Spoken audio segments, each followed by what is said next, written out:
তাইলে দোস্ত, voter ID card জমা দিলে আখেরাত মিলবে না। জন্ম নিবন্ধন সনদের লেখা ধর্ম ইসলাম, এটা দিয়ে আখেরাত না, সেজদা দিয়ে আখেরাত, সেজদা দিয়ে আখেরাত।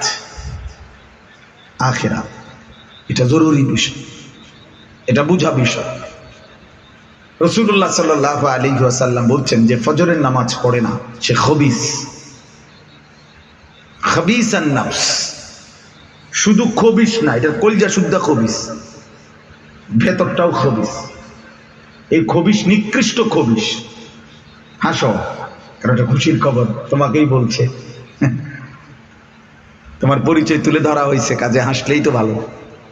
এই যে আমাকে চিনলাম আমি। খবিস এটা, আল্লাহ রাসূল সাল্লাল্লাহু আলাইহি ওয়াসাল্লাম বলছে তার কলিজা শুদ্ধ খবিস, ভেতরটাও খবিস। নবী সাল্লাল্লাহু আলাইহি ওয়াসাল্লাম বলেন কাসলান, যে ফজরের নামাজ পড়ে না সে অলস, অকর্মণ্য, অপদার্থ, অলস। অথচ আল্লাহ নবী সাল্লাল্লাহু আলাইহি ওয়াসাল্লাম আজীবন অলসতা থেকে আল্লাহর কাছে পানাহ চাইছে। আল্লাহুম্মা ইন্নী আউযু বিকা মিনাল আজজি ওয়াল কাসাল। আল্লাহ, দুর্বলতা থেকে আপনার কাছে পানাহ চাই, অলসতা থেকেও আমি আপনার কাছে পানাহ চাই। নবীজি দোয়া চাইছেন। কোরআনুল কারীমে আল্লাহ তাআলা নবীকে বলেন ফাইদা ফারাগতা ফানসাব। বন্ধু, সারাদিন যখন আপনি উম্মতের ফিকিরে অসংখ্য দিনই কাজ করে রাত্রিবেলা যখন অবসর হবেন, আবার পুনরায় একাকী তাহাজ্জুদ, জিকির, তেলাওয়াত, দোয়া, রাত্রিবেলার একাকী ইবাদতের জন্য আবার পরিশ্রম শুরু করবেন। আল্লাহ কোরআনে আদেশ করেছে আবার মেহনত শুরু করেন। সারাদিন মানুষের মাঝে করছেন, এবার একাকী শুধু আমি আল্লাহর সাথে পরিশ্রম শুরু করেন। ছুটি দিছে কই? নবী সাল্লাল্লাহু আলাইহি ওয়াসাল্লামকে ছুটি দিছে কই? বন্ধুকেই যিনি ছুটি দেয় নাই, যুবক ভাই তোমারে ছুটি দিল কেন? কেমনে, কোন সাহসে, কোন লজ্জায় 8টা পর্যন্ত ঘুমাও? কেমন লজ্জায়? সামান্যতম ইহসাস, অনুভূতি, সামান্যতম বিবেকবোধ যারা আছে, খোদার 365 দিনে 1 বছর কোনদিন যে ফজরের নামাজ পড়ে না। হ্যাঁ প্রিয় সন্তান, তুমি মানুষের বাচ্চা, তুমি জানোয়ার না তো জানোয়ার কে? মানুষরূপী জানোয়ার বেটা তুই না তো কে জানোয়ার? কে জানোয়ার? এক মুসলমানের বাচ্চা, মুসলমানের ঘরে বড় হইয়া 1 বছরে কোনদিন পড়বে না নামাজ? আস্তাগফিরুল্লাহ। 6 মাসে একদিন ছুটে যাইতে পারে, 9 মাসে একদিন কাজা হইতে পারে, কোনো একদিন হয়তো ফজরের 1 রাকাত না পাইতে পারে, সেটা হইতে পারে অ্যাক্সিডেন্টলি, কিন্তু লাগাতার এটা জিন্দেগি, এটা জীবন। আর এটা মানুষের জীবন না বেটা, এটা জানোয়ারের জীবন, এটা জানোয়ারের জীবন। কোরআনুল কারীমের মধ্যে আল্লাহ তাআলা বলছেন নবীজিকে আপনি পরিশ্রম করবেন। তার মানে সারাদিন নবী সাল্লাল্লাহু আলাইহি ওয়াসাল্লাম ঘুমাইতেন? কথা বলেন না। নবীজি সারাদিন ঘুমাইতেন? তাহলে সারাদিনের মেহনতের পরে আল্লাহ বলতেছেন ফাইদা ফারাগতা, আপনি যখন ফারেগ হবেন সারাদিনের মেহনতের পরে, আবার পুনরায় পরিশ্রম করেন। ফানসাব অর্থ এটা, আবার পরিশ্রম করেন। তো অবসর হইলে আবার পরিশ্রম কি? সারাদিন উম্মতের জন্য পরিশ্রম করছেন, এবার আপনার নিজের জন্য আমি আল্লাহর কাছে রাত গভীরে কাঁদেন, দোয়া করেন, সেজদা দেন। আল্লাহর কসম ভাইয়া, হাদিসে আছে আম্মা জান আয়েশা রাদিয়াল্লাহু তাআলা আনহা নবীজির বিবি বলেন, এতটা লম্বা নবীজি রাত্রিবেলা দাঁড়িয়ে থাকতেন।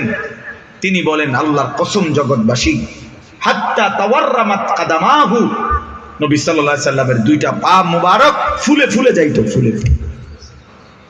তাওয়াররামাত মানে ফুলে যেত, ফুলে যেত। এত লম্বা সময় দাঁড়ায় থাকতেন, এত লম্বা দাঁড়িয়ে থাকতেন। তাহলে অলসতা, অবহেলা মুসলমানের জন্য কোনো সিফাত হইতে পারে না। কোরআন শরীফে আছে হযরত মূসা আলাইহিস সালাম এবং হারুন আলাইহিস সালাম, এই দুইজনকে আল্লাহ তাআলা ফেরাউনের কাছে পাঠাইছিলেন কালেমার দাওয়াত নিয়ে।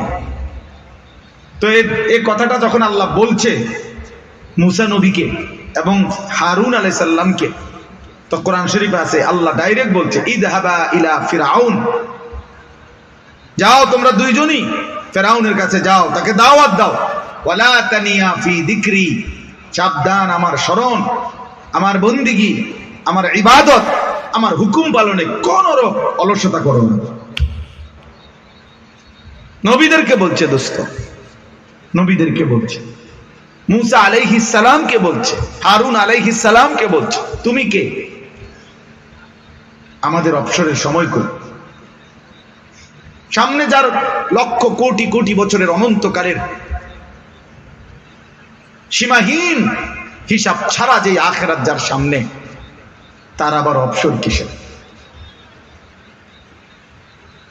আমরা ছোটবেলায় ছাত্র জীবনে পড়ছি, আমাদের উস্তাদরা বলতেন আখিরাতের সবক, কবরের ফিকির, পরকালের কথা যার মুখস্থ হয়েছে, বুঝে আসছে, তার আবার ছুটি কিসের? जिसकी सबक याद हुई उसकी छुट्टी कैसे मिली। যার সবক মুখস্থ হয়েছে যে আমাকে মরতেই হবে, আমাকে হাসরের ময়দানে দাঁড়াইতেই হবে, আমাকে আল্লাহর মুখোমুখি দাঁড়াইতে হবে, আমার বিচারের মুখোমুখি হইতে হবে, তার আবার ছুটি কিসের? পাকিস্তানের একজন বড় বুজুর্গ আছেন হযরত মাওলানা জুলফিকার আহমদ নকশবন্দি দামাত বারাকাতুহুমুল আলিয়া, বিশ্ববিখ্যাত বুজুর্গ। হুজুর বলছেন এক মুমিনের জীবনের 3 অংশ। মুমিন দুনিয়া পুরা হায়াত মেহনত করবে, কবরে অল্প কিছুদিনের জন্য বিশ্রাম করবে, জান্নাতে অনন্তকালের জন্য আরাম করবে। বাহ, এক কথা কোটি কথার চাইতে দাম। কি বলে? মেহনত করবে কোথায়? দুনিয়া। বিশ্রাম করবে কোথায়? কবরে। আরাম করবে কোথায়? মুমিনের দুনিয়া মেহনত, মুমিনের কবর বিশ্রাম কিছুক্ষণ, ওয়েটিং রুম, আর আখিরাত হলো জান্নাত, হলো অনন্তকালের আরাম। আমার প্রিয় ছেলেরা, বাবারা, ভাইরা, বন্ধুরা, সবাই মিলে ফিকির করে।